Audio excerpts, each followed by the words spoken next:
Hello everyone, स्वागत है आप सभी का मेरे यूट्यूब चैनल पर। हम लोग कोशिका विज्ञान के टॉप 20 ऑब्जेक्टिव क्वेश्चन को डिस्कस कर रहे हैं। ठीक है, जो कि बिहार एसएससी इंटर लेवल के लिए बहुत ही ज़्यादा इम्पोर्टेंट होगा। तो आइए शुरू करते हैं।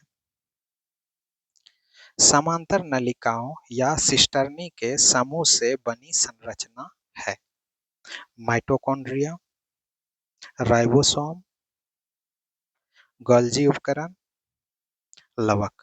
समांतर नलिकाओं या सिस्टर्नी के समूह से बनी संरचना है लवक।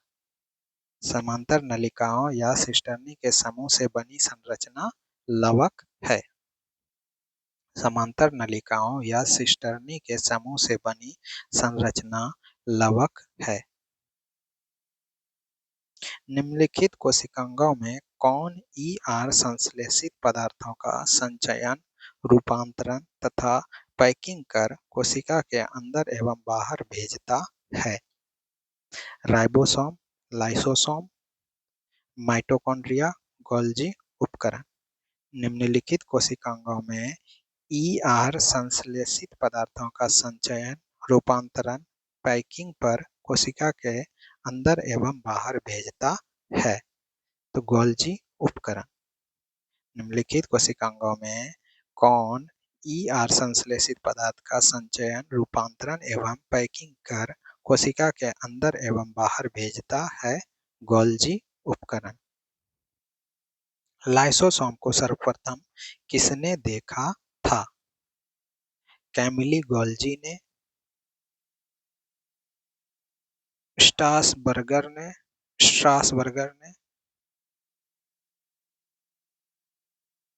क्रिश्चियन डी डवे ने, विर्चो ने। लाइसोसोम को सर्वप्रथम किसने देखा था? क्रिश्चियन डी डवे ने। लाइसोसोम को सर्वप्रथम किसने देखा था? क्रिश्चियन डी डवे ने। लाइसोसोम को सर्वप्रथम किसने देखा था? क्रिश्चियन डी डवे ने।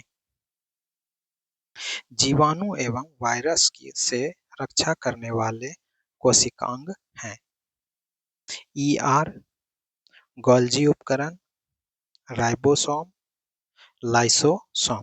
जीवाणु एवं वायरस से रक्षा करने वाला कोशिकांग है लाइसोसोम। जीवाणु एवं वायरस से रक्षा करने वाला कोशिकांग है लाइसोसोम। जीवाणु एवं वायरस से रक्षा करने वाला कोशिकांग है लाइसोसोम। जीवाणु एवं वायरस से रक्षा करने वाला कोशिकांग है लाइसोसोम।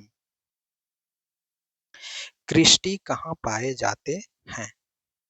माइटोकॉन्ड्रिया में, लाइसोसोम में, केंद्रक में, लवक में। क्रिस्टी कहाँ पाए जाते हैं? माइटोकॉन्ड्रिया में। क्रिस्टी कहाँ पाए जाते हैं? माइटोकॉन्ड्रिया में। क्रिस्टी कहाँ पाए जाते हैं? माइटोकॉन्ड्रिया में। श्वसन से संबंधित एंजाइम मौजूद रहते हैं राइबोसोम, माइटोकॉन्ड्रियल गुहा मैट्रिक्स में, ईआर में, लवक में। श्वसन से संबंधित एंजाइम मौजूद रहते हैं माइटोकॉन्ड्रिया गुहा मैट्रिक्स में। श्वसन से संबंधित एंजाइम मौजूद रहते हैं माइटोकॉन्ड्रिया गुहा मैट्रिक्स में। रंगहीन एवं श्वेत प्लास्टिड को कहते हैं क्रोमोप्लास्ट, क्लोरोप्लास्ट, ल्यूकोप्लास्ट। इनमें से कोई नहीं। रंगहीन एवं श्वेत प्लास्टिड को कहते हैं ल्यूकोप्लास्ट। रंगहीन एवं श्वेत प्लास्टिड को कहते हैं ल्यूकोप्लास्ट। रंगहीन एवं श्वेत प्लास्टिड को कहते हैं ल्यूकोप्लास्ट।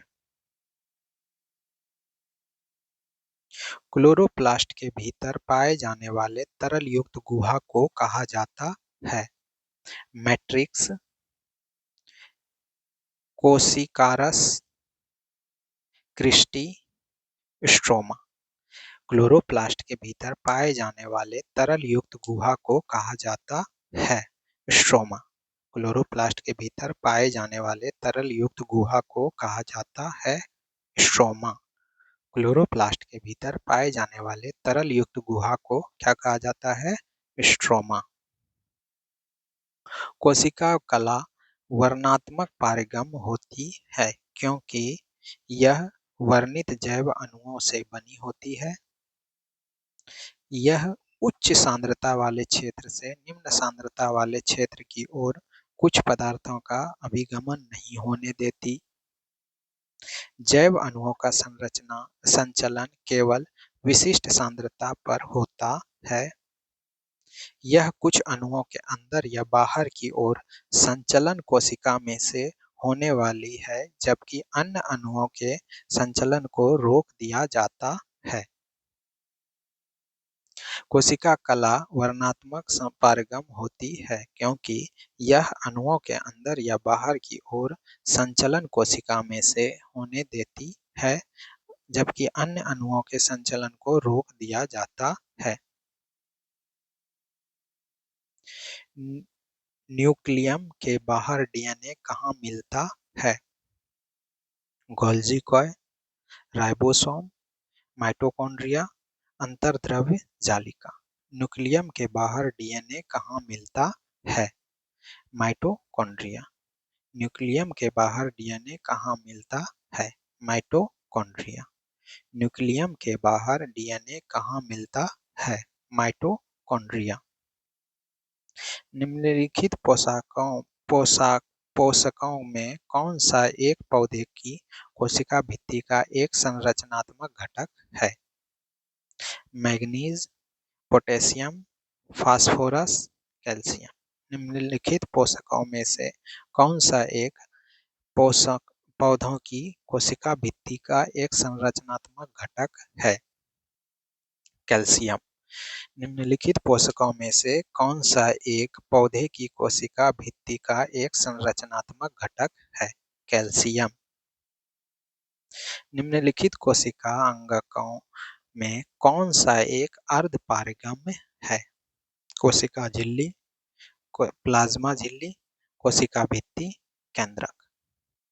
निम्नलिखित कोशिका अंगकों में कौन सा एक अर्धपारगम्य है? आंसर क्या हो जाएगा? ए और बी दोनों। ठीक है, कोशिका झिल्ली एवं प्लाज्मा झिल्ली। निम्नलिखित कोशिका अंगकों में कौन सा एक अर्धपारगम्य है? क्या हो जाएगा? दोनों, कोशिका झिल्ली एवं प्लाज्मा झिल्ली।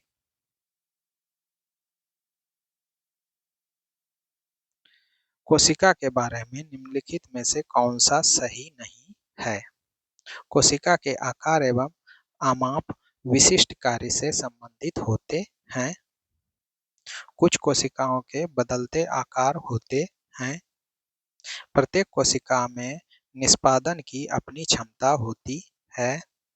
सभी देह ऊतकों में एक ही प्रकार की कोशिकाएं विद्यमान है। तो कोशिका के बारे में निम्नलिखित में से कौन सा सही नहीं है? तो हो जाएगा सभी देह ऊतकों में एक ही प्रकार की कोशिकाएं विद्यमान है। ये आपका क्या हो जाएगा? गलत हो जाएगा। यानी कि कोशिकाओं के आकार एवं आयाम विशिष्ट कार्य से संबंधित होते हैं। कुछ कोशिकाओं के बदलते आकार होते हैं। प्रत्येक कोशिकाओं में निष्पादन की अपनी क्षमता होती है। निम्नलिखित में सबसे छोटी कोशिका है? माइक्रोप्लाज्मा, अमीबा, श्वेत रक्त कणिका, लाल रक्त कणिका। निम्नलिखित में सबसे छोटी कोशिका है? तो माइकोप्लाज्मा। ठीक है, निम्नलिखित में सबसे छोटी कोशिका कौन सा है? माइक्रोप्लाज्मा होता है। ठीक है, कोशिकीय व आणविक जीव विज्ञान केंद्र कहाँ स्थित है? मुंबई, कोलकाता, बेंगलुरु, हैदराबाद। कोशिकीय एवं आणविक जीव विज्ञान केंद्र कहाँ स्थित है? हैदराबाद। कोशिकीय व आणविक जीव विज्ञान केंद्र कहाँ स्थित है? हैदराबाद। कोशिकीय व आणविक जीव विज्ञान केंद्र कहाँ स्थित है? हैदराबाद। कोशिका का जीवित अंश जीव द्रव्य कहलाता है। यह किससे बना होता है? केवल कोशिका द्रव्य, कोशिका द्रव्य, केंद्रक द्रव्य, केवल केंद्रक द्रव्य, कोशिका द्रव्य, केंद्रक द्रव्य एवं अन्य कोशिकांगों। कोशिका का जीवित अंश जीव द्रव्य कहलाता है। कोशिका का जीवित अंश जीव द्रव्य कहलाता है। यह किससे बना होता है? कोशिका द्रव्य, केंद्रक द्रव्य एवं अन्य कोशिकांगों से। ठीक है, कोशिका का जीवित अंश जीव द्रव्य कहलाता है। यह किससे बना होता है? कोशिका द्रव्य, केंद्रक द्रव्य एवं अन्य कोशिकांगों से बना होता है। सर्वाधिक संख्या 2n में गुणसूत्र पाए जाते हैं। सर्वाधिक संख्या में गुणसूत्र पाए जाते हैं। गन्ना में, आलू में, मनुष्य में, ओफियोग्लोसस में सर्वाधिक संख्या में गुणसूत्र पाए जाते हैं। इसमें पाए जाते हैं ओफियोग्लोसस में। सर्वाधिक संख्या में गुणसूत्र पाए जाते हैं किसमें? ओफियोग्लोसस में। वास्तविक केंद्रक किसमें अनुपस्थित होता है? जीवाणु में, हरे शैवाल में, कवकों में या लाइकेनों में। तो वास्तविक केंद्रक किसमें अनुपस्थित होता है? जीवाणुओं में। वास्तविक केंद्रक किसमें अनुपस्थित होता है? जीवाणुओं में। इलेक्ट्रॉन सूक्ष्मदर्शी की खोज की नॉल एवं रस्का ने, स्लाइडेन तथा स्वान ने, फ्लेमिंग तथा ब्राउन ने, वाटसन तथा क्रिक ने। तो इलेक्ट्रॉन सूक्ष्मदर्शी की खोज किसने की थी? नॉल तथा रस्का ने। ठीक है, इलेक्ट्रॉन सूक्ष्मदर्शी की खोज नॉल तथा रस्का ने किया था। इलेक्ट्रॉन सूक्ष्मदर्शी का खोज किसने किया था? नॉल तथा रस्का ने किया था। अंतःप्रद्रव्य जालिका की खोज की। अंतःप्रद्रव्य जालक की खोज की सूटन ने, पोर्टर ने, वाटसन ने, रॉबर्टसन ने। प्रद्रव्य जालक की खोज की किसने की? पोर्टर ने। अंतःप्रद्रव्य जालिका की खोज की किसने? पोर्टर ने।